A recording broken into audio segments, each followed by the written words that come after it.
Walang patid ang pagdating ng mga turista sa Boracay ngayong Semana Santa. Karamihan sa mga turista excited nang masilayan ang isla matapos isara para sa 6 na buwang rehabilitasyon.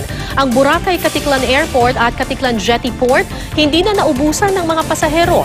Siksikan din ang mga nag-aarkila ng ferry para makarating sa Cagman Jetty Port sa isla ng Boracay. Sa ilalim ng bagong patakaran sa isla, hindi na basta-bastang makakasakay ng ferry ang mga dumarating.